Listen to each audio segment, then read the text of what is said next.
কি বুঝলাম না তো কিছু। ও আচ্ছা, আচ্ছা, শারীরতাত্ত্বিক কারণ। শারীরতাত্ত্বিক হচ্ছে কোনো একটা জীবকোষের ভেতরে যদি কোনো বায়োকেমিক্যাল রিয়াকশন হয়, মানে জৈব রাসায়নিক বিক্রিয়া হয়, তাহলে সেই ঘটনাটা কি বলা হয় ফিজিওলজি বা শরীর তত্ত্ব বা শারীর তত্ত্ব। তাহলে এই ম্যালেরিয়ার জীবাণু আমাদের মানবদেহের মধ্যে এমন কি বায়োকেমিক্যাল রিয়াকশন করে যে আমাদের জ্বর আসে, সেটাই হচ্ছে physiological reason of malaria fever বা শারীরতাত্ত্বিক কারণ ম্যালেরিয়া জ্বরের, সেটা আমরা এখন লিখবো। বুঝছো না বোঝো নাই? বুঝছি স্যার।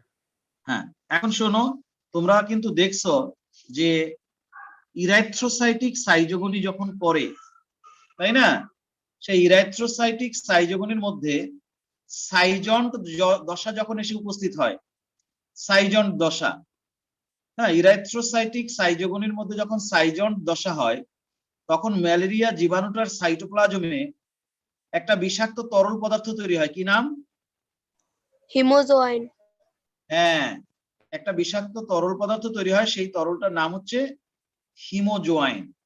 হিমোজোয়াইন এটা একটা বিষ। হ্যাঁ, এটা একটা বিষ, কিন্তু এটা তৈরি হচ্ছে কোথায়? ম্যালেরিয়া জীবাণুর মধ্যে। ম্যালেরিয়া জীবাণুটা আছে কোথায়? ম্যালেরিয়া জীবাণুটা আছে লোহিত রক্তকণিকার মধ্যে। আমরা কিন্তু সবাই জানি বা জানবো যে আমাদের দেহে যদি ক্ষতিকর কোনো পদার্থ তৈরি হয় বা বাইরে থেকে ঢোকে, কোনো জীবাণু বা ক্ষতিকর রাসায়নিক পদার্থ আমাদের দেহের ভেতরে তৈরি হয় বা বাইরে থেকে ঢোকে, তাহলে শ্বেত রক্তকণিকা কিন্তু চেষ্টা করে সেই জীবাণু অথবা ক্ষতিকর রাসায়নিক পদার্থটাকে ধ্বংস করতে। শ্বেত রক্তকণিকার কাজই হচ্ছে আমাদের দেহের মধ্যে ইমিউনিটি তৈরি করা, প্রতিরক্ষা তৈরি করা, প্রতিরক্ষা বুঝ তৈরি করা।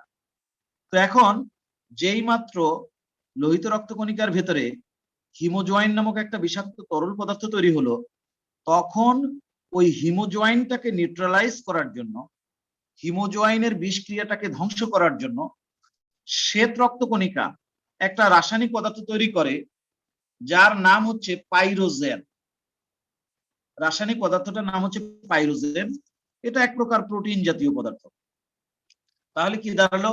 হিমোজোয়াইন তৈরি করলো ম্যালেরিয়ার জীবাণু, আর আমার শ্বেত রক্তকণিকা আবার ওই হিমোজোয়াইনটাকে নষ্ট করার জন্য তৈরি করলো পাইরোজেন। এরপরে কি হবে? এই হিমোজোয়াইন আর পাইরোজেনের মধ্যে রাসায়নিক বিক্রিয়া হবে। বুঝতে পারছো? হিমোজোয়াইন আর পাইরোজেনের মধ্যে কি হবে? রাসায়নিক বিক্রিয়া হবে। হলে পরে ওই বিক্রিয়ার একটা পার্শ্ব প্রতিক্রিয়ার কারণে আমাদের ধমনী আর শিরা সরু হয়ে যেতে থাকবে, চিকন হয়ে যেতে থাকবে। এবং তোমরা জানো কিনা জানি না, ধমনী এবং শিরা যখন খুব বেশি সরু হয়ে যায়, একদম শাখা প্রশাখায় বিভক্ত হয়ে সরু এবং সূক্ষ্মাতি সূক্ষ্ম শাখা প্রশাখায় পরিণত হয়, তখন তাদেরকে বলা হয় কৈশিক জালিকা। আমি কিন্তু নোট লিখে দেবো, আগে বোঝাচ্ছি। ধমনী বা শিরার শাখা প্রশাখা যখন খুব বেশি সরু হয়ে যায়, তখন সেগুলোকে বলা হয় কৈশিক জালিকা। ইংরেজিতে বলা হয় ক্যাপিলারিস। ক্যাপিলারিস। তো এখন যেটা হয়, তো ওই হিমোজোয়াইন এবং পাইরোজেনের রিয়াকশনের ফলে এই শিরা এবং ধমনীগুলো যখন ন্যারো হয়ে যায়, সেই ক্যাপিলারিস গুলো ন্যারো হয়ে যায়। ক্যাপিলারিস গুলো তো এমনিতেই ন্যারো, অত্যন্ত সূক্ষ্ম ন্যারো, সেটা যদি আরো বেশি ন্যারো হয়ে যায়, তাহলে রক্ত ওই শিরা বা ধমনীর ওই ক্যাপিলারিজ এর মধ্যে আর ঢুকতে পারে না, কারণ ওটা এত বেশি ন্যারো হয়ে যায়, ওর মধ্যে রক্ত আর ঢুকতে পারে না। এখন খেয়াল করো, আমাদের যে স্কিন বা চামড়া, তার মধ্যে কিন্তু এই ক্যাপিলারিজ ঢুকানো আছে। হ্যাঁ, ধমনীর মাধ্যমে ওই ক্যাপিলারিজ এর মধ্যে রক্ত চলে আসে, অক্সিজেন যুক্ত রক্ত, আবার ওই ক্যাপিলারিজ গুলো একত্রিত হয়ে শিরার মাধ্যমে কার্বন ডাই অক্সাইড যুক্ত নিয়ে বের হয়ে যায়। তো আমাদের চামড়ার মধ্যে কিন্তু এই ক্যাপিলারিজ আছে। তো আমাদের দেহের মধ্যে যে আছে লিভার, সে কিন্তু প্রতিনিয়ত বা প্রতি মোমেন্টে সে কিন্তু হিট প্রডিউস করছে, কারণ লিভারের মধ্যে প্রতিদিন বা প্রতিনিয়ত প্রায় 500 ধরনের রাসায়নিক বিক্রিয়া অনবরত হচ্ছে। এই লিভারের মধ্যে যেসব রাসায়নিক বিক্রিয়া ঘটে, সেই রাসায়নিক বিক্রিয়ার ফলে কিন্তু তাপ তৈরি হয়, হিট প্রডিউস হয়। সেই তাপ কিন্তু রক্তের মাধ্যমে সারা দেহে ছড়িয়ে পড়ে, যে কারণে আমাদের শরীরটা কিন্তু উষ্ণ থাকে। আমাদের শরীরের সবসময় যে 98 ডিগ্রি ফারেনহাইট তাপমাত্রা থাকে, সেটা কিন্তু এই লিভারের ভেতরে যে রিয়াকশন হয় অনবরত, সেই রিয়াকশনের ফলে যে হিট প্রডিউস হয়, সেই হিট সারা দেহে ছড়িয়ে পড়ার কারণেই আমাদের শরীরটা সবসময় উষ্ণ থাকে। এখন হয় কি, রক্তের মধ্য দিয়ে সেই তাপ যখন সারা দেহে ছড়িয়ে পড়ে, চামড়ার কাছেও সেই রক্তের মধ্য দিয়ে সেই তাপ চলে আসে। তারপর চামড়ার মধ্যে দিয়ে যেহেতু বাইরের পরিবেশে তাপ থাকে কম, তখন তাপটা আস্তে আস্তে বিকিরিত হয়ে বাইরের পরিবেশে চলে যায়। এইভাবে সব সময় আমাদের যকৃতের মধ্যে বা লিভার বা কলিজার মধ্যে তাপ তৈরি হচ্ছে, রক্তের মাধ্যমে সেই তাপ সারা দেহে ছড়িয়ে পড়ছে, চামড়ার কাছাকাছি এসে সেই তাপ আমরা বিকিরিত করে বাইরে ছেড়ে দিচ্ছি। এভাবে একদিক দিয়ে তাপ তৈরি হচ্ছে আর একদিক দিয়ে আমরা তাপ ছেড়ে দিচ্ছি।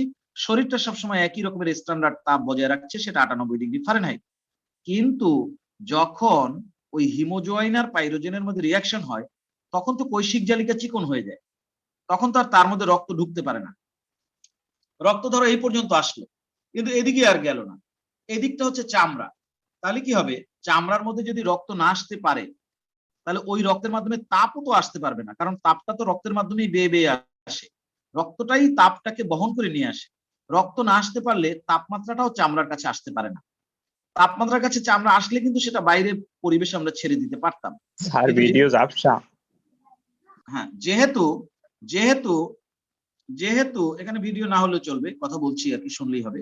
যেহেতু কৈশিক জালিকার মধ্যে রক্ত ঢুকতেও পারে না, তাপটা চামড়ার কাছে আসতেও পারে না, সেই তাপটা বাইরে ছেড়েও আমরা দিতে পারি না, তখন কি হয়, দেহের মধ্যে তাপ আস্তে আস্তে বাড়তে থাকে। কলিজা তো আর বসে নাই, সে তো তাপ তৈরিই করছে। কিন্তু আমরা যে একটা প্রক্রিয়া ছিল যে কৈশিক জালিকার কাছে চামড়ার মধ্যে তাপ চলে গেলে সেটা বাইরের পরিবেশে ছেড়ে দিতে পারতাম, যেহেতু সেই প্রক্রিয়া এখন বন্ধ, তাহলে তাপ আস্তে আস্তে শরীরের মধ্যে বাড়তে থাকবে। এই কারণেই জ্বর আসে, তাপমাত্রা বাড়লেই তো আমরা তাকে জ্বর বলি। তোমরা কি বুঝতে পারছো কেন ম্যালেরিয়া জ্বরের কারণে, মানে ম্যালেরিয়ার ওই জন্য জ্বর হয়, বুঝতে পারছো? জি স্যার। এখন আমরা এটা একটা নোট লিখবো, 2-3 নাম্বারে যেন আসলে আমরা লিখতে পারি সেরকম করে। হ্যাঁ, অনেক সময় জ্ঞানমূলক বা অনুধাবনে এটা দিতে পারে, জ্ঞানে আসলে 1, অনুধাবনে আসলে 2, আবার কিনা দেখা যাচ্ছে যে প্রয়োগে আসলো, কোন একটা উদ্দীপকের প্রয়োগের মধ্যে আসলে 3 নাম্বার দিতে হবে, উচ্চতর দক্ষ হতে হলে 4। অত 4 এর জন্য আসে না, এটা 2 বা 3 এর জন্য আসতে পারে অনেক সময়। তাহলে আমরা এটার একটা নোট করি। সবাই কি বুঝতে পারছো না বোঝো নাই? জি স্যার। লিখলে আরো পরিষ্কার হয়ে যাবে। লেখো, লেখাটা চোখের সামনে দেখলে আরো ইজি লাগবে। লেখো, ম্যালেরিয়া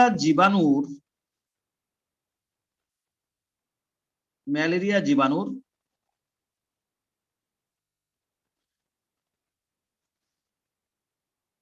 ইরাইথ্রোসাইটিক সাইজোগনির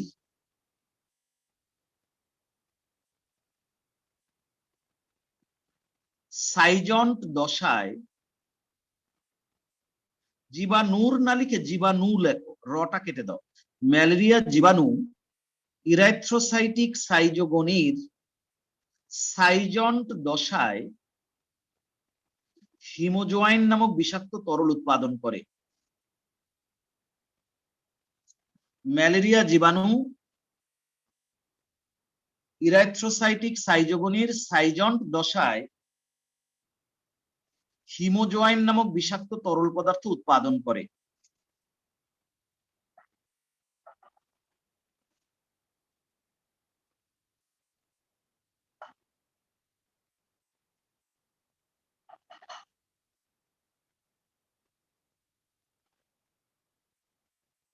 লেখছো? জি স্যার। হ্যাঁ, দাঁড়ির সাথে লেখো।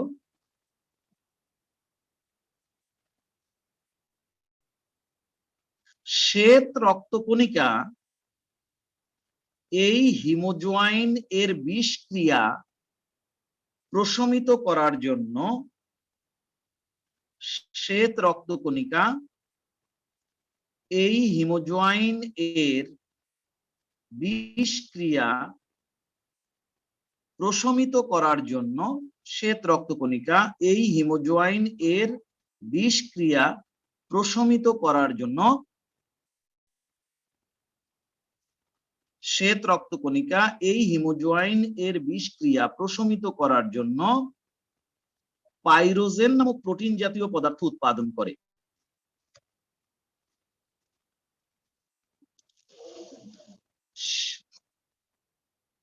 শ্বেত রক্তকণিকা এই হিমোজোয়াইন এর বিষক্রিয়া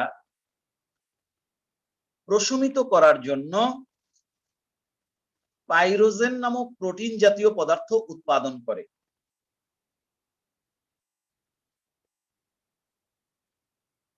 লিখতে পারছো? জি স্যার, হয়েছে। দাঁড়ি সাথে লেখো, হিমোজোয়াইন ও পাইরোজেন এর মধ্যে, হিমোজোয়াইন ও পাইরোজেন এর মধ্যে রাসায়নিক ক্রিয়া বিক্রিয়া সংঘটিত হয়। হিমোজোয়াইন ও পাইরোজেনের মধ্যে রাসায়নিক ক্রিয়া বিক্রিয়া সংঘটিত হয়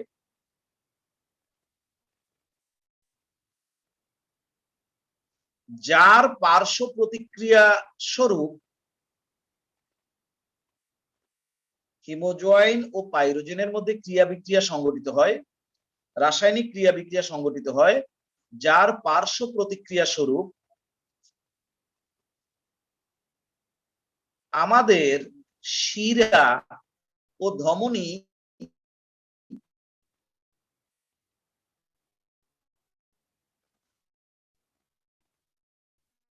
সংকুচিত হতে থাকে। হিমোজোয়াইন ও পাইরোজেনের মধ্যে রাসায়নিক ক্রিয়া বিক্রিয়া সংঘটিত হয় যার পার্শ্ব প্রতিক্রিয়া স্বরূপ আমাদের শিরা ও ধমনী সংকুচিত হয়ে যায়।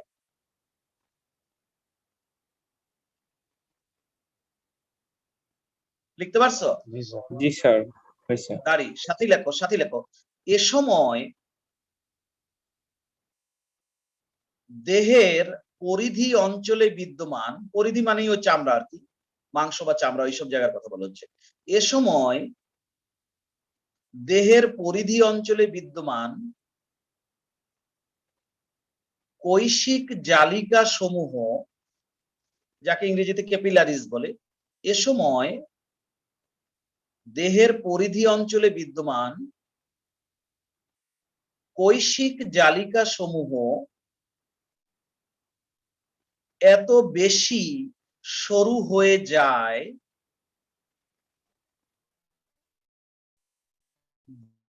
যে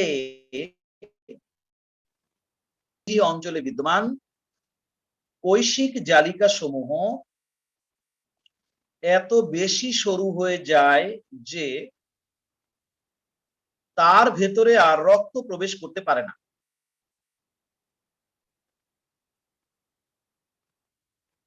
যে তার ফলে আর রক্ত প্রবেশ করতে পারে না, তার ভেতরে আর রক্ত প্রবেশ করতে পারে না।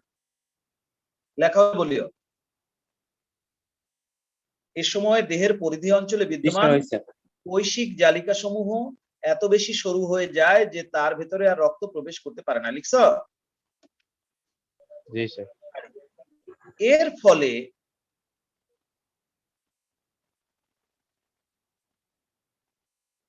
দেহের অভ্যন্তরে এর ফলে যকৃতে উৎপন্ন তাপ, এর ফলে যকৃতে উৎপন্ন তাপ রক্তের মাধ্যমে দেহের পরিধি অঞ্চলে এসে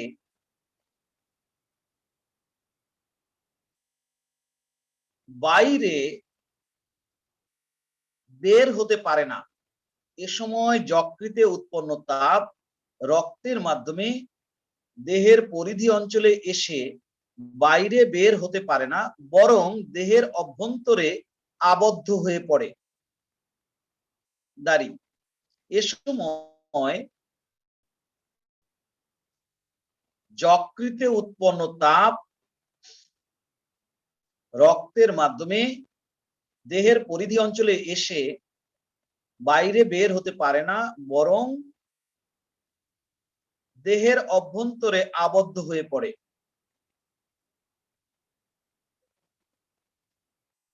লিখতে পারছো? জি স্যার। জি স্যার। এভাবে যখন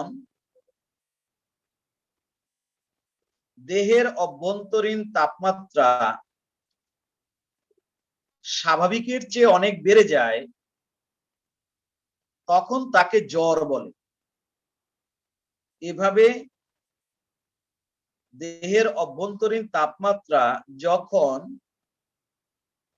স্বাভাবিকের চেয়ে অনেক বেড়ে যায় তখন তাকে জ্বর বলে। এভাবে দেহের অভ্যন্তরীণ তাপমাত্রা যখন স্বাভাবিকের চেয়ে অনেক বেড়ে যায় তখন তাকে জ্বর বলে। লিখতে পারছো? জি স্যার। ঠিক আছে, তাহলে আমরা ম্যালেরিয়া জ্বর আসার চারিত্রিক কারণ জানলাম। এবার নিচে একটা স্টার চিহ্ন দাও। স্যার ম্যালেরিয়ার এই যে জ্বরটা কি স্যার প্রাণঘাতী? প্রাণঘাতী তো জ্বরটা আসলে প্রাণঘাতী না, কিন্তু জ্বর আসার আগে তো অনেক ঘটনা ঘটে যায়, তোমার যকৃৎ কোষগুলো নষ্ট হয়ে যায়, লোহিত রক্তকণিকা নষ্ট হয়ে যায়। তাহলে এই দুইটা ভাইটাল কোষ যদি নষ্ট হয়ে যায় তাহলে আর বাঁচার কোনো কায়দা আছে? লোহিত রক্তকণিকা যদি ধ্বংস হয়ে যায় তাহলে তুমি অক্সিজেন ক্যারি করতে পারবা?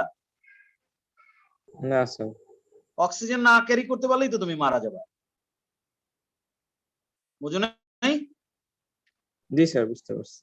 ঠিক আছে। আর স্যার জ্বর হওয়ার জন্য মানে স্যার বেসিক কারণটা কি? মানে বিভিন্ন ক্ষেত্রে স্যার এই জ্বর না স্যার, আমাদের ও শরীরে আচ্ছা, যে এমনিতে অ্যালার্জি। অন্যান্য জ্বর যখন হয়, তাই না, অধিকাংশ ক্ষেত্রে এরকম হয় যে বাইরে থেকে যে জীবাণুটা ঢোকে সেই জীবাণুটাকে মারার জন্য ওই শ্বেত রক্তকণিকা বিভিন্ন রকমের অ্যান্টিবডি উৎপাদন করে, বা এই যে বললা পাইরোজেন জাতীয় পদার্থ উৎপাদন করে।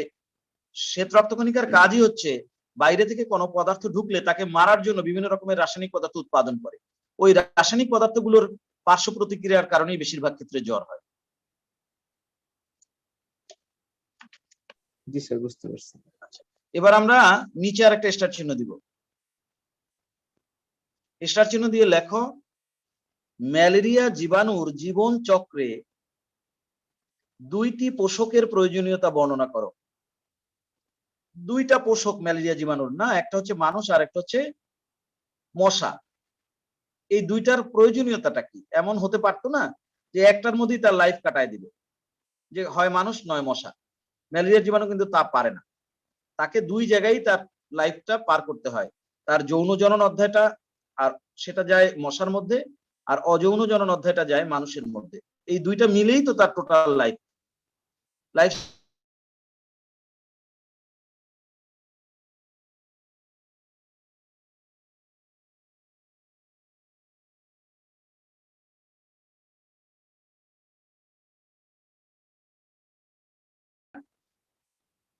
জি স্যার। ঠিক আছে।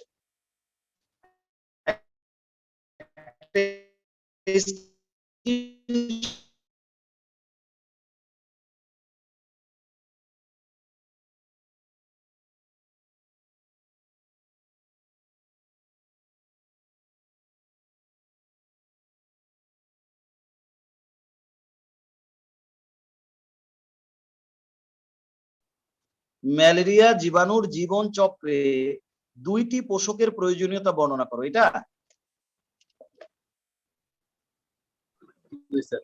এই কথাটা লিখছো? এই কথাটার শানে নুজুল কি সেটা বুঝতে পারছো? সেটা হচ্ছে যে ম্যালেরিয়া জীবাণুর জীবনে মানুষের দরকারটা কি, অথবা মশার কি প্রয়োজন, এই দুইটা ব্যাপার আমাদেরকে বলতে হবে। এবার নিচে লেখো উত্তর। উত্তর কথাটা লিখে লেখো, স্টার চিহ্ন দাও একটা, লেখো মানুষের প্রয়োজনীয়তা। এখন ম্যালেরিয়া জীবাণুর জীবন চক্রে মানুষের কি প্রয়োজন সেটা প্রথমে বলো। তোমরা আগে চিন্তা করো দেখি, তারপরে আমি বলবো। বলো মানুষ কেন লাগবে, বা মানুষ থাকলে ম্যালেরিয়া জীবাণুর উপকারটা কি?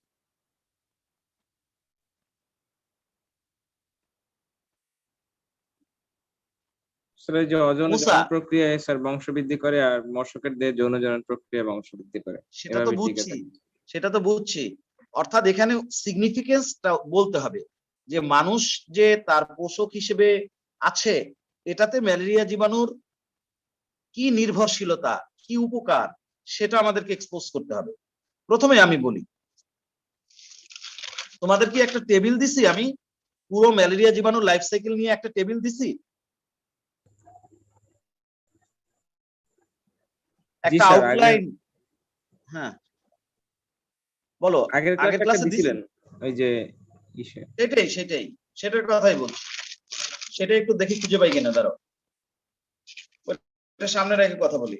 এই যে এটা এটা এরকম একটা দিছি, এই যেটা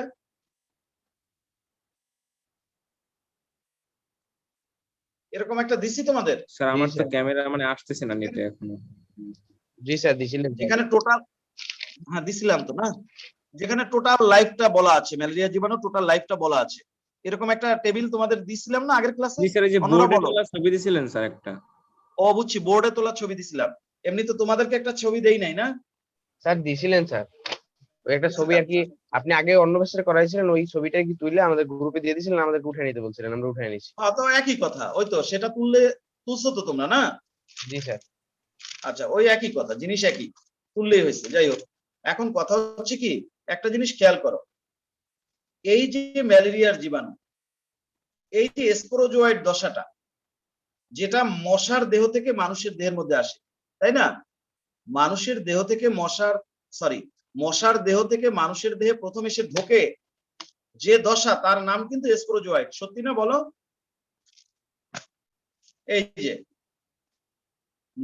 এই যে স্পোরোজোয়েট গুলো, এই স্পোরোজোয়েট গুলো কিন্তু মশার দেহ থেকে, লালা গ্রন্থি থেকে এসে মানুষের দেহের মধ্যে ঢুকে।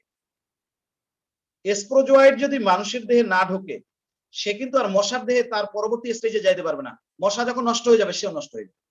লালা গ্রন্থির মধ্যে অপেক্ষা করা ছাড়া স্পোরোজোয়েটের কিন্তু আর করার কিছু নাই, কারণ এই সিস্টেমটা কিন্তু সাইক্লিক না। মশার দেহের মধ্যে যেটা সে করে, যে লাইফ সাইকেলটা সে পার করে, এটা কিন্তু সাইক্লিক না, চক্রাকার না, ওয়ান ওয়ে। এদিক দিয়ে আইসা এখানে এসে স্টপ। যদি তাকে লাইফ কন্টিনিউ করতে হয় সাইক্লিক্যালি, চক্রাকারে, তাহলে অবশ্যই মানুষের মধ্যে ঢুকতে হবে, কারণ এই স্পোরোজোয়েটটা মানুষের দেহ ছাড়া মশার দেহে তার লাইফ সাইকেল কন্টিনিউ করতে পারে না। কথা বুঝছো না বোঝো নাই? হয় তুমি পরের জীবনে যদি ঢুকতে চাও, মানুষের দেহের মধ্যে ঢোকো, না হলে এখানে বসে ধ্বংস হয়ে যাও, নষ্ট হয়ে যাও। মশা যখন মরবে তখন তুমি মরো। তাহলে কি মানুষের প্রয়োজন আছে নাকি নাই? আছে স্যার। আছে। আচ্ছা, তাহলে এটা লেখো নাম্বার 1, মানুষের প্রয়োজনীয়তা লেখো নাম্বার 1। লেখো, ম্যালেরিয়ার জীবাণু মশার দেহে যৌন জননের শেষে, ম্যালেরিয়ার জীবাণু মশার দেহে যৌন জননের শেষে যে স্পোরোজোয়াইট উৎপন্ন করে, ম্যালেরিয়া জীবাণু মশার দেহে যৌন জননের শেষে যে স্পোরোজোয়াইট উৎপন্ন করে, তা মানব দেহে প্রবেশ করা ব্যতীত বেঁচে থাকতে পারে না। তা মানব দেহে প্রবেশ করা ব্যতীত, না বেঁচে থাকতে পারে না লেখো না, তা মানব দেহে প্রবেশ করা ব্যতীত জীবন চক্রের পরবর্তী অধ্যায়ে প্রবেশ করতে পারে না। লালা গ্রন্থির মধ্যে বাঁচতে পারবে, মরে যাবে এমন না, কিন্তু জীবন চক্রের পরবর্তী অধ্যায়ে প্রবেশ করতে পারে না। তা মানব দেহ ব্যতীত বা মানব দেহে প্রবেশ ব্যতীত জীবন চক্রের পরবর্তী অধ্যায়ে প্রবেশ করতে পারে না। ম্যালেরিয়া জীবাণু মশার দেহে যৌন জননের শেষে যে স্পোরোজোয়াইট উৎপন্ন করে, তা মানুষের দেহে প্রবেশ করা ছাড়া বা মানুষের দেহে প্রবেশ ব্যতীত জীবন চক্রের পরবর্তী অধ্যায়ে প্রবেশ করতে পারে না। লিখছ? জি স্যার। দাঁড়ি তাতে সাথেই লেখো, তাই জীবাণুর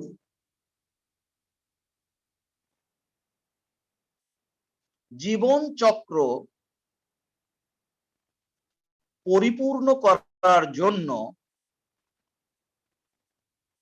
তাই জীবাণুর জীবন চক্র বা লাইফ সাইকেল পরিপূর্ণ করার জন্য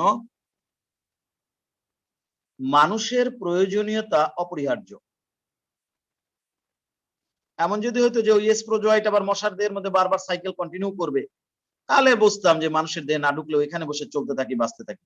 তা তো আমি পারবো না, আমার তো এই এখানে এসে আমি থাইমে যেতে হবে, তাহলে আমাকে পরবর্তী স্টেজে না গেলে তো আমার মরণ। তাই ম্যালেরিয়া জীবাণুর জীবন চক্র সম্পন্ন করার জন্য মানুষের প্রয়োজনীয়তা কি? অপরিহার্য। লেখা? জি স্যার। এটা গেল 1 নম্বর প্রয়োজনীয়তা। এবার লেখো 2। আচ্ছা, একটা জিনিস খেয়াল করো, এই মশার দেহের মধ্যে ম্যালেরিয়ার জীবাণু যাই কিছু করুক, এখানে কিন্তু সংখ্যা বৃদ্ধির সম্ভাবনা বেশি না। বুঝলাম একটা ওসিস্টের মধ্যে একসাথে 10,000 পর্যন্ত হতে পারে স্পোরোজোয়াইট। তো একটা মশার মধ্যে একসাথে অনেকগুলো মাইক্রো ম্যাক্রোগ্যামেটোসাইট ঢুকলে অনেকগুলো ওসিস্ট হবে, কয়েক লক্ষ বা কয়েক কোটি ম্যালেরিয়ার জীবাণু তৈরি হবে, সেটা মানলাম। কিন্তু মানুষের দেহে তৈরি হবে তার চেয়েও বেশি। মনে করো একটা মশা যখন কামড় দেয়, একটা মাত্র স্পোরোজোয়াইট তো আর সে মানুষের দেহের মধ্যে ছাড়ে না, একসাথে কয়েক হাজার স্পোরোজোয়াইট মানুষের দেহের মধ্যে ঢুকে যায়। তো ঢুকলো, একটা নিয়েই আগে চিন্তা করো, একটা স্পোরোজোয়াইট কি করে, যকৃৎ কোষের মধ্যে প্রথমে যখন ঢোকে, একটার মধ্যে ঢোকে, হেপাটিক সাইজোগনি যকৃৎ কোষের মধ্যে ঢোকে, সেইখানে প্রথম প্রিরেথ্রোসাইটিক সাইজোগনি করে, ওখানে হয় 1000 থেকে 1200টা, একটা থেকে 1000টা হয়ে গেল।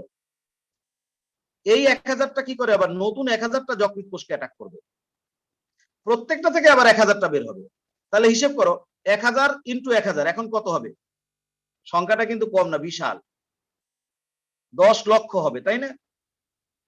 তারপরে কি হবে, এই 10 লক্ষটা ওই মেরোজোয়াইট হেপাটিক সাইজোগনির শেষে যেটা হয়, সে তো আবার মানে সাইজোগনি করবে, বসে তো থাকবে না, নতুন যকৃৎ কোষে অ্যাটাক করবে। তার মানে কি, যতবার যকৃৎ কোষকে একটার পর একটা অ্যাটাক করতে থাকবে, লক্ষ লক্ষ কোটি কোটি সে তৈরি করবে। আবার হেপাটিক সাইজোগনি করতে করতে একদিক দিয়ে যখন মাইক্রোমেটাক্রিপ্টোমেরোজয়েড তৈরি হতে থাকবে, তারাও বসে থাকবে না, তারাও গিয়ে আবার ইরেথ্রোসাইটিক সাইজোগনি করতে থাকবে। এইভাবে মানুষের দেহের মধ্যে যেহেতু যকৃৎ কোষের যেমন শেষ নাই, লোহিত রক্তকণিকাও যেমন আছে কোটি কোটি ট্রিলিয়ন, সুতরাং ম্যালেরিয়া জীবাণুর পক্ষে মানুষের দেহের মধ্যে সংখ্যা বৃদ্ধির সম্ভাবনা সবচেয়ে বেশি।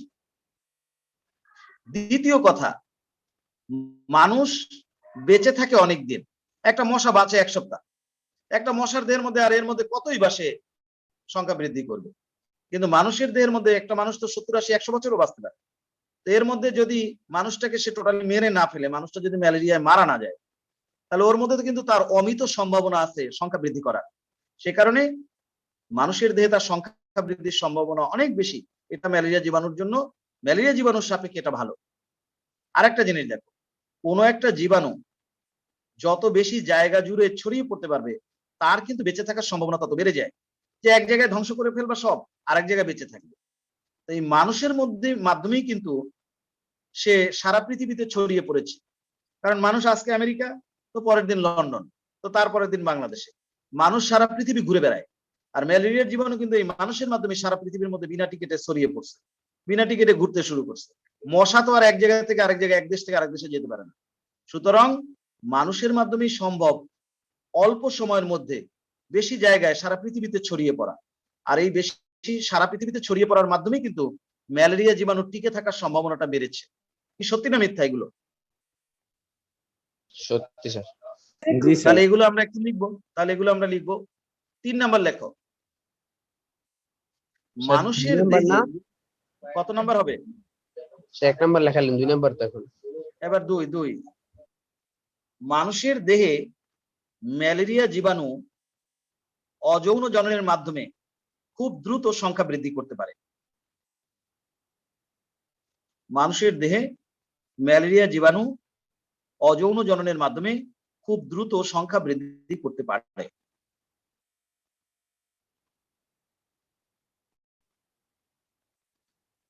নাম্বার 3, মানুষ যেহেতু বেশি দিন বাঁচে, তাই মানব দেহে ম্যালেরিয়া জীবাণুর বেশি দিন বেঁচে থাকার সম্ভাবনা রয়েছে। মানুষ যেহেতু বেশি দিন বাঁচে, তাই মানুষের দেহে ম্যালেরিয়া জীবাণুর দীর্ঘদিন বেঁচে থাকার সম্ভাবনা রয়েছে বা সম্ভাবনা আছে। পরের নাম্বার দাও, মানুষের মাধ্যমেই ম্যালেরিয়া জীবাণু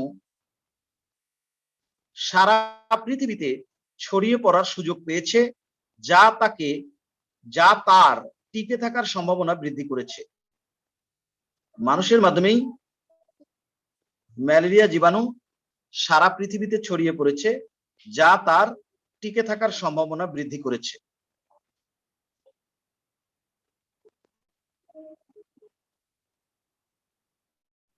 কয়টা লিখছো? 4টা স্যার। ঠিক আছে।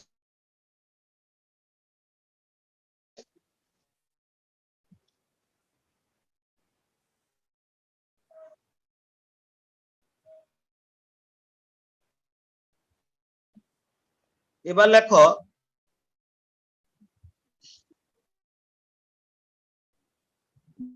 মশার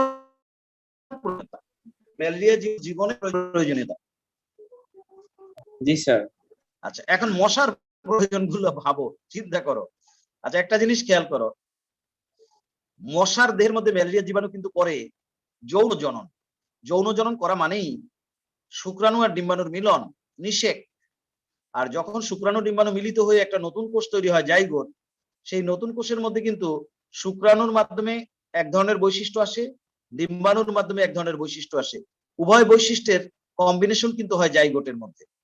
তার মানে কোনো একটা জীব যখন যৌন জনন করে তখন তার বৈশিষ্ট্যের সংমিশ্রণ ঘটে। এই বৈশিষ্ট্যের সংমিশ্রণ যত বেশি ঘটবে, ওই জীবের টিকে থাকার সম্ভাবনাও কিন্তু তত বাড়বে। যে জীব শুধুমাত্র অযৌন জনন করবে সে কিন্তু আস্তে আস্তে দুর্বল হতে হতে একসময় ধ্বংস হয়ে যাবে। কারণ একটা নিউক্লিয়াস বারবার সংখ্যা বৃদ্ধি করে নতুন জীব যতই তৈরি করুক, নতুন জীবের মধ্যে কখনো নতুন কোনো বৈশিষ্ট্য আসবে না। কিন্তু যখনই যৌন জনন করবে তখনই নতুন জীবের মধ্যে নতুন বৈশিষ্ট্য আসবে। আর নতুন বৈশিষ্ট্য কিন্তু ওই জীবটাকে নতুন পরিবেশের সাথে খাপ খাইয়ে পৃথিবীতে টিকে থাকার সম্ভাবনাকে বৃদ্ধি করবে। সত্যি না মিথ্যা? সত্যি স্যার। হ্যাঁ, তাহলে এটা লেখো নাম্বার 1।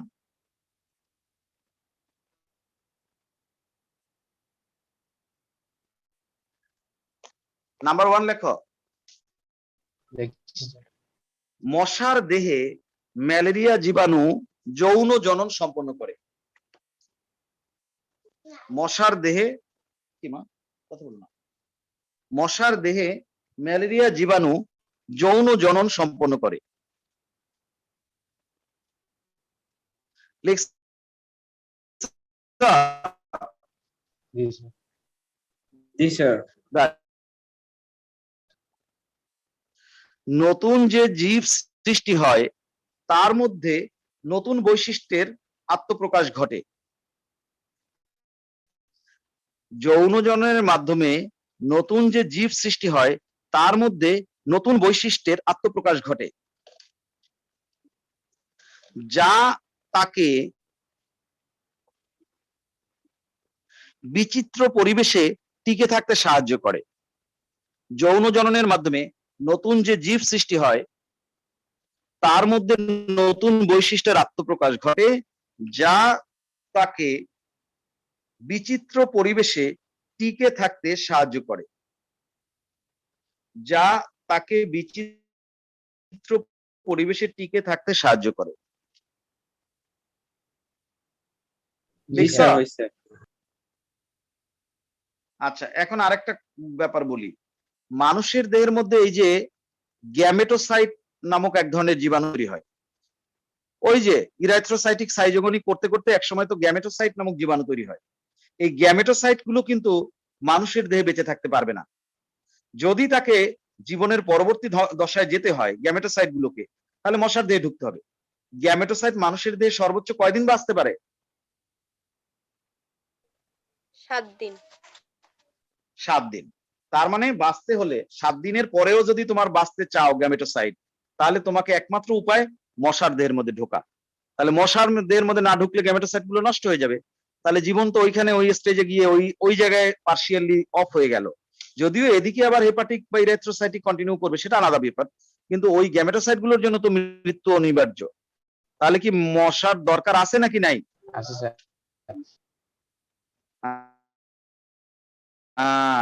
এবার লেখো, মানব দেহে ইরাইথ্রোসাইটিক সাইজোগনির শেষে, পরের নাম্বার দিয়ে লেখো, মানব দেহে ইরাইথ্রোসাইটিক সাইজোগনির শেষে, মানব দেহে ইরাইথ্রোসাইটিক সাইজোগনির শেষে গ্যামেটোসাইট নামে যে জীবাণু তৈরি হয়, গ্যামেটোসাইট নামক যে জীবাণু তৈরি হয় তারা 7 দিনের বেশি মানব দেহে বেঁচে থাকতে পারে না।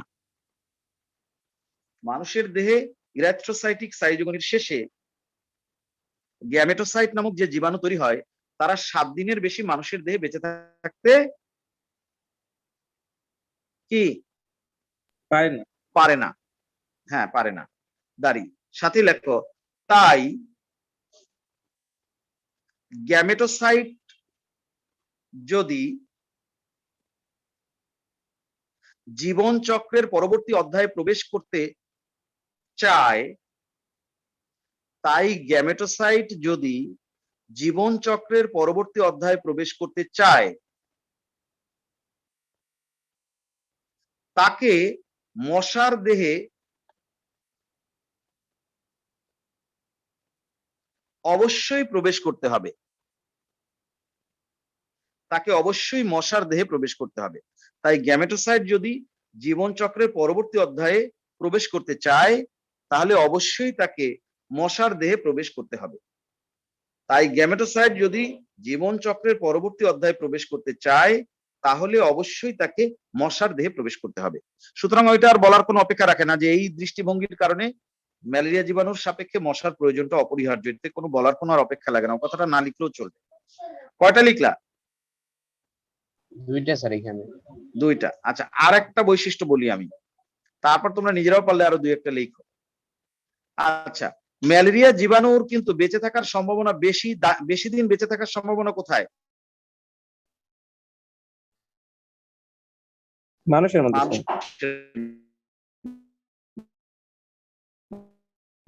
মধ্যে। বেশি দিন বেঁচে থাকা তার জন্য ভালো না খারাপ? তার জন্য তো আমাদের ভালো, কিন্তু কথা না, আমাদের তার জন্য কথা খারাপ। বলি। আচ্ছা, সারা পৃথিবীতে ম্যালেরিয়ার জীবাণু ছড়ায় পড়বে মশার মাধ্যমে না মানুষের মানুষের মাধ্যমে? মানুষ। মানুষের মাধ্যমে। তার মানে ম্যালেরিয়ার জীবাণু যত বেশি মানুষের মধ্যে ঢুকতে পারবে, এটা কি ম্যালেরিয়া জীবাণুর জন্য ভালো না খারাপ? ভালো। ভালো। স্যার। এখন তুমি আমাকে বলো, তোমার ধরো জীবন বা আমার দেহের মধ্যে ম্যালেরিয়ার জীবাণু আছে, আমি কি তোমার গায়ে কামড় দিয়ে আমার ভেতরের জীবাণু তোমার দেহের মধ্যে ঢুকাই দিতে পারবো? আমার দাঁতের মধ্যে মাধ্যমে কি ম্যালেরিয়ার জীবাণু তোমার গায়ের মধ্যে ঢুকবে আর তোমারে আমি তুমি আমারে কামড় দিতে দিবা? না না স্যার। স্যার। দিবা না, না কামড় দিতে দিবা না, এটা তো স্বাভাবিক। তারপরে কামড় দিলেও তো লাভ নাই। দ্বিতীয় কথা হচ্ছে, তুমি কি কোনো সময় এরকম এলাও করবা যে আমার গায়ের মধ্যে সিরিঞ্জ দিয়ে রক্ত একটু বাইর করে ম্যালেরিয়ার জীবাণু একটু তোমার গায়ের মধ্যে ঢুকাই দিই, এটা কি তুমি দিবা? এলাও করবা? না স্যার। করবা না। কিন্তু মশা, ও তো তোমার এলাও ফেলাও এর ধার ধারে না। তুমি বসে থাকলে ফুটুস করে কামড় একটা দেবে, দিয়ে তোমার গায়ের মধ্যে জীবাণু ঢুকাই দিবে। তারপর আবার তোমার দেহের মধ্যে রক্ত মানে ওখানে সংখ্যা বৃদ্ধি হতে থাকলে আরেকটা মশা আইসা, যার গায়ের মধ্যে রক্ত জীবাণু ছিল না, সে তোমার রক্তটা চুষে নিয়ে তার দেহের মধ্যে ম্যালেরিয়ার জীবাণু নিয়ে যাবে। নিয়ে কি করবে? আরেকটা মানুষের গায়ের মধ্যে ঢুকাই দিবে। এক্ষেত্রে তুমি ইচ্ছা করো আর নাই করো, তোমার একটু ব্যথা লাগুক আর খারাপ লাগুক, ম্যালেরিয়ার জীবাণু এক মানুষ থেকে আরেক মানুষের দেহে ঢুকতে হলে মশার মাধ্যম ছাড়া কি আর ঢোকার কোনো কায়দা আছে? না স্যার। হ্যাঁ, তার মানে মানুষের মাধ্যমে সে ছড়িয়ে পড়বে, এটা তার জন্য ভালো। মানুষের মধ্যে বেশি দিন বেঁচে থাকবে, সেটা তার জন্য ভালো। কিন্তু মানুষ থেকে মানুষের মধ্যে ঢোকার জন্য উপায় একটাই, সেটা হচ্ছে মশা। তা না হলে তো মানুষ এক মানুষ থেকে আরেক মানুষের দেহের মধ্যে যাইতে পারবে না, কারণ মানুষ কোনোদিন কামড়ায়া এক মানুষের রক্ত আরেক মানুষের দেহের মধ্যে দেবে না। সুতরাং এক্ষেত্রে মশা একটা বাহক বা মাধ্যম লাগবে নাকি? জি স্যার। হ্যাঁ, লেখো, এক মানুষের দেহ থেকে অন্য মানুষের দেহে প্রবেশের জন্য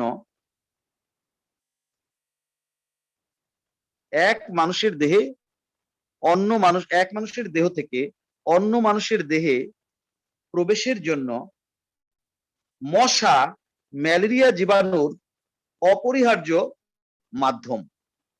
এক মানুষের দেহ থেকে অন্য মানুষের দেহে প্রবেশের জন্য মশা ম্যালেরিয়া জীবাণুর অপরিহার্য মাধ্যম। এক মানুষের দেহ থেকে অপর মানুষের দেহে প্রবেশের জন্য মশা ম্যালেরিয়া জীবাণুর জন্য অপরিহার্য মাধ্যম। বুঝছো না বোঝো নাই? বুঝছি। জি লিখতে স্যার। পারবা? পরীক্ষায় আসলে এগুলো একবার পড়লে নিজে বানায় লিখতে পারবা। এবার আমি কয়েকটা হোমওয়ার্ক দিব, সেই হোমওয়ার্ক গুলো তুমি বাসায় বসে করবা। আমি একটু হিন্টস বলবো, তুমি সেটা শুনে মনে রাখবা, সেই অনুযায়ী বাসায় বসে হোমওয়ার্ক করবা। এবার নিচে একটা স্টার চিহ্ন দাও।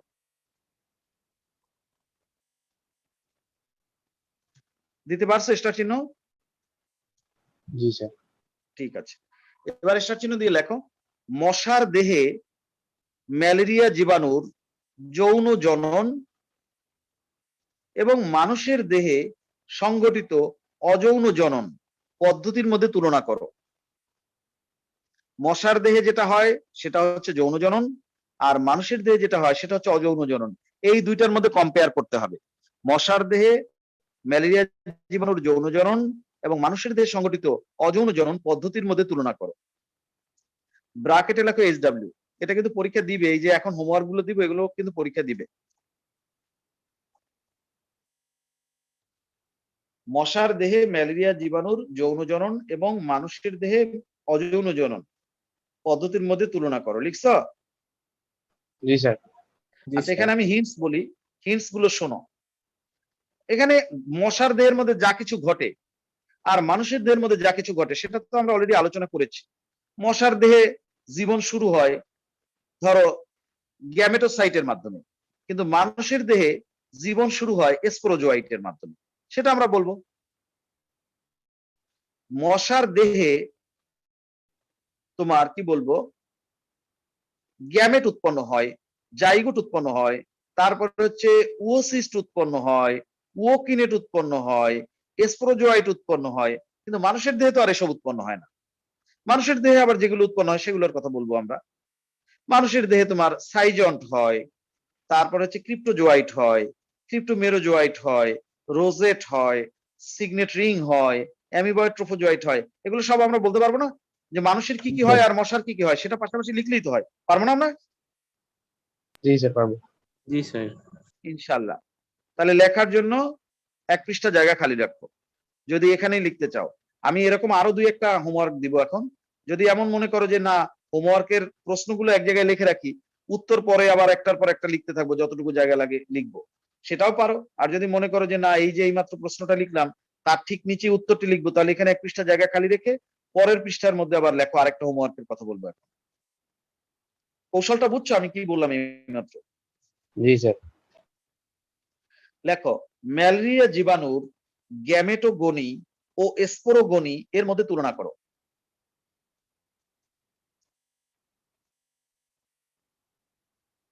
গ্যামেটোগনি কোনটা? যেটা সে পাকস্থলীর মধ্যে করে। আর স্পোরোগনি কোনটা? যেটা সে পাকস্থলীর বাইরে করে। তাহলে এই দুটোর মধ্যে তুলনা করবা।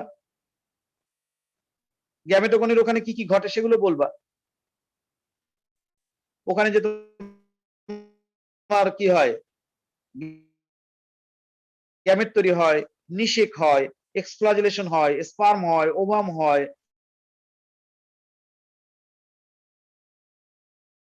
কথা বলতে পার? জি স্যার। কি হয় সেটা বললেই তো হয়ে যায়। এবার আরেকটা হোমওয়ার্ক দিবে, এটাই মনে হয় শেষ হোমওয়ার্ক হবে ম্যালেরিয়া জীবাণুর। এই হোমওয়ার্ক গুলো যে না করবে সে পরীক্ষা কিন্তু পারবে না। এগুলো কিন্তু বোর্ডের পরীক্ষা দিবে, আমি বললাম বারবার। আর যদি এই হোমওয়ার্ক আমার দিয়ে লেখাই নিতে চাও তাহলে আরো 2টা ক্লাস চলে যাবে, নষ্ট হয়ে যাবে। এবার স্টার চিহ্ন দিয়ে লেখো ম্যালেরিয়া জীবাণুর হেপাটিক সাইজোগনি এবং ইরাথ্রোসাইটিক সাইজোগনি এর মধ্যে তুলনা করো। ওই একই পদ্ধতি। এখানে কি দিয়ে শুরু হয় কি দিয়ে শেষ হয়, হেপাটিক শুরু হয় কি দিয়ে শেষ হয় কি দিয়ে, সেগুলো বলবা। হেপাটিক সাইজোগনির মধ্যে আবার 2টা ভাগ আছে, একটা প্রি আর একটা এক্সো। ইরাথ্রোসাইটিকের মধ্যে এরকম কোনো ভাগ নাই। হেপাটিকের মধ্যে সাইজন্ট হয় 2বার, ইরাথ্রোসাইটিকের মধ্যে হয় একবার। হেপাটিকের মধ্যে কখনোই সিগনেট রিং, অ্যামিবয়েড ট্রোফোজোয়াইট, রোজেট এসব নাই। ইরাথ্রোসাইটিকের মধ্যে সব আছে। হেপাটিকে কখনো হিমোজোয়াইন তৈরি হয় না, ইরাথ্রোসাইটিকে সবসময় হিমোজোয়াইন তৈরি হয়। হেপাটিকে কখনো গ্যামেটোসাইট তৈরি হয় না, কিন্তু ইরাথ্রোসাইটিকে গ্যামেটোসাইট তৈরি হয়। আবার হেপাটিকে কিন্তু মেরোজোয়াইট তৈরি হয়, কিন্তু গ্যামেটোসাইটে ইরাথ্রোসাইটিকে কখনো গ্যামেটো তৈরি হয় না, মেরোজোয়াইট তৈরি হয় না। এই সব কথাবার্তা। হেপাটিকটা কলজিয়ার মধ্যে, ইরাথ্রোসাইটিক হয় লোহিত রক্তকণিকার মধ্যে, এগুলো সব লিখবা। পারবে না? জি স্যার পারবো ইনশাআল্লাহ। ইনশাআল্লাহ বলো। ইনশাআল্লাহ, ইনশাআল্লাহ পারবা। তাহলে আমরা হ্যাঁ ইনশাআল্লাহ আমরা ম্যালেরিয়ার জীবাণু শেষ করলাম। ম্যালেরিয়ার জীবাণু খুব ভালো করে পড়বা, ম্যালেরিয়া জ্বরের বৈশিষ্ট্যগুলো পড়বা, ম্যালেরিয়া হলে কিভাবে প্রতিরোধ করতে হয়, প্রতিকার করতে হয় সেগুলো পড়বা, ম্যালেরিয়া জ্বরের লক্ষণগুলো পড়বা। তারপর হচ্ছে ম্যালেরিয়া জীবাণুর যে 4টা স্পিসিস আছে সেগুলো কোনটার কারণে কত ঘন্টা পর পর জ্বর আসে টেবিলটা মুখস্থ করবা, কোনটা ঢোকার পরে কতদিন পরে রোগের লক্ষণ প্রকাশ পায় সেটা প্রকাশ করবা, কোন জীবাণুর কারণে কোন ধরনের জ্বর হয় সেটা পড়বা, তারপর হচ্ছে হেপাটিক সাইজোগনি পড়াইছি, রেথ্রোসাইটিক সাইজোগনি পড়াইছি, তারপরে হচ্ছে মশার দেহে গ্যামেটোগনি পড়াইছি, স্প্রোগনি পড়াইছি। সব সুন্দর করে পড়ে নামগুলো মনে রাখবা, পারবে না? জি স্যার, ইনশাআল্লাহ। ইনশাআল্লাহ। স্পোরোজোয়াইট, ক্রিপ্টোজোয়াইট, তারপর সাইজন, তারপর ক্রিপ্টোমেরোজোয়াইট, তারপরে আবার সাইজন, তারপর আবার মেটাক্রিপ্টোমেরোজোয়াইট, তারপরে এক পর্যায়ে হয় মাইক্রো আর ম্যাক্রোমেটাক্রিপ্টোমেরোজোয়াইট। মাইক্রো মেটাক্রিপ্টোমেরোজোয়াইট চলে যায় লোহিত রক্তকণিকার মধ্যে ইরেথ্রোসাইটিক সাইজোগনি করার জন্য। সেখানে গিয়ে সে প্রথমে করে ট্রোফোজোয়াইট, তারপর সিগনেট রিং, তারপরে অ্যামিবয়েড ট্রোফোজোয়াইট, তারপরে সাইজন, তারপরে রোজেট, তারপরে মেরোজোয়াইট। এভাবে কয়েকবার করতে করতে এক সময় তৈরি করে গ্যামেটোসাইট। গ্যামেটোসাইট ঢুকে মশার দেহে, ঢুকে মাইক্রো গ্যামেটোসাইট তৈরি করে শুক্রাণু 4 থেকে 8টা। ম্যাক্রো গ্যামেটোসাইট করে একটা পোলার বডি যেটা নষ্ট হয়ে যায়, আর একটা ওভাম বা ডিম্বাণু। দুইটার মধ্যে হয় নিষেক, তৈরি হয় জাইগোট। জাইগোটটা গোল থাকে, পরে যখন সচল হয় মাকুর মতো তখন নাম হয় উওকিনেট। পাকস্থলী ভেদ করে বাইরে বের হয়ে আসে, আবার গোল হয়, বাইরে একটা সিস্ট তৈরি হয়, পাকস্থলীর গায়ের সাথে লেগে থাকে, নাম হয় উওসিস্ট। তারপরে সে মিওসিস করে, মিওসিসের পরে আবার বারবার মাইটোসিস করে, তারপরে একটা কোষের মধ্যে প্রায় 10,000 পর্যন্ত নতুন কোষ তৈরি হয়, নতুন জীবাণু তৈরি হয়। এদের নাম স্পোরোজোয়েট। এই স্পোরোজোয়েট মশার লালা গ্রন্থিতে বসে থাকে, মানুষকে কামড় দিলে আবার মানুষের দেহের মধ্যে ঢুকা স্পোরোজোয়েট গুলো আবার কেমোটাক্সিস প্রক্রিয়ায় যকৃতে গিয়ে চলে যায় এবং সেখানে গিয়ে আবার হেপাটিক সাইজোগনি শুরু করে। এই পুরো সাইকেল সিস্টেম আমরা এতদিন ধরে পড়ছি, বুঝছো? জি স্যার। ভালো করে পড়ে বারবার একেবারে পড়ে ঠোঁটস্থ করে ফেলবা, কোনটার পরে কোনটা নাম যেন উল্টা পাল্টা না হয়, মুখস্থ করবা ভালো করে। এবার শোনো। স্যার, হ্যাঁ, স্যার এই যে অনলাইন ক্লাসে স্যার এই যে একটা দিছিলেন, নোটিশ দিছিলেন না ওই যে গ্রুপে, স্যার ওইটাকে কাদের জন্য? কোনটা? ওই যে স্যার এই যে বলছিলেন যে জুমে নেবেন ক্লাস।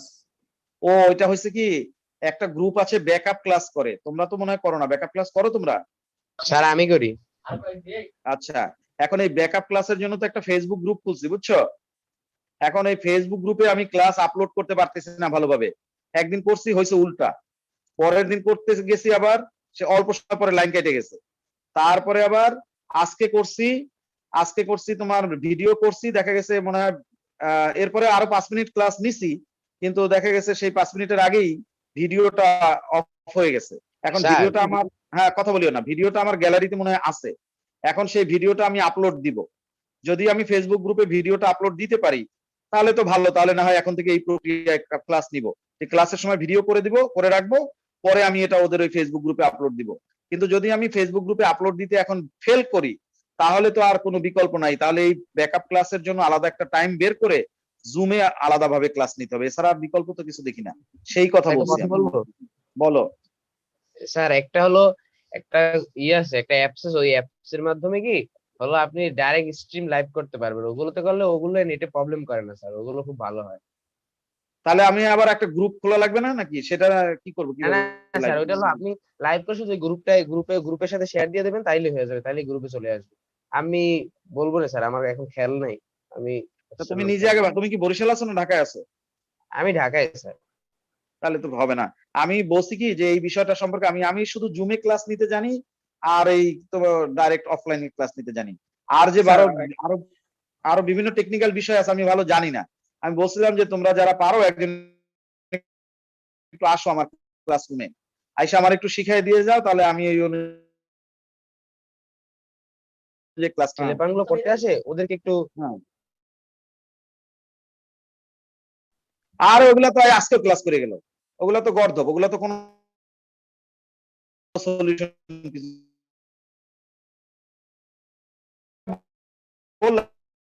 এটা সম্পর্কে একটু ভালো করে জানো, শোনো, যাই না আমার ইন্ডিও। আচ্ছা ঠিক আছে স্যার, আমাকে একজন দিছিল স্যার লাইভ করতে, তাই আমি তার কাছ থেকে জেনে আপনাকে দাঁড়াবো। ভালো করে যাই না, আমার জানাইও, নিজে আগে একটা টেস্ট করে দেখো, লাগলে আচ্ছা, ঠিক নিজে আছে। একটা টেস্ট করে দেখো, তারপর সাকসেসফুল হলে আমরা জানো। আচ্ছা, এইটা গেল এক কথা। এখন শোনো, আজকে তো আর ওই প্রাণীর রক্তচাপটা শুরু করতে পারলাম না, পরের দিন শুরু করব। এরপরে কিন্তু শুরু হবে প্রাণী বিজ্ঞানের রক্তচাপটা। এখন কথা হচ্ছে যে তার আগে এই অণুজীব চ্যাপ্টার একটু ভালো করে পড়বা। একেবারে সেই প্রথমে প্রিয়ন পড়ছি, তারপরে ভিরয়েড পড়ছি, তারপরে ভাইরাস পড়ছি, তারপরে ব্যাকটেরিয়া পড়ছি, সবশেষে ম্যালেরিয়ার জীবাণু পড়লাম। একেবারে সব ভালো করে পড়বা। যেমন প্রিয়নের বৈশিষ্ট্য, প্রিয়ন কার কার কি রোগ তৈরি করে, প্রিয়ন কি আবিষ্কার করছে, ভিরয়েডের কি বৈশিষ্ট্য, কে আবিষ্কার করছে, কি কি রোগ তৈরি করে, তারপর হচ্ছে ভাইরাসের সাধারণ বৈশিষ্ট্য, তারপর হচ্ছে ভাইরাসের প্রকারভেদ, হ্যাঁ, তারপরে হচ্ছে ভাইরাসের কি বলা যায় অর্থনৈতিক গুরুত্ব, তারপরে আছে ভাইরাসের তোমার লাইটিক এবং লাইসোজেনিক চক্র, এগুলো সব সুন্দর করে পড়বা। ভাইরাসের এগুলো ভালো করে পড়বা। তারপরে আবার ব্যাকটেরিয়া পড়বা। আর ভাইরাসের আবার ওই যে পেপের রিং স্পট ভাইরাস, সেটার কারণ লক্ষণ বিস্তার প্রতিরোধ প্রতিকার, এগুলো ভালো করে পড়বা। তারপরে হচ্ছে মানুষের যে হেপাটাইটিস ডেঙ্গু চিকুনগুনিয়া, সেগুলোর কারণ লক্ষণ বিস্তার প্রতিরোধ প্রতিকার ভালো করে পড়বা। তারপর ব্যাকটেরিয়ার সাধারণ বৈশিষ্ট্য, ভাইরাস আর ব্যাকটেরিয়ার মধ্যে পার্থক্য পড়বা। তারপর হচ্ছে ব্যাকটেরিয়ার প্রকারভেদ, আকৃতিগত, ফ্লাজেলাগত, সবকিছু ভালো করে পড়বা।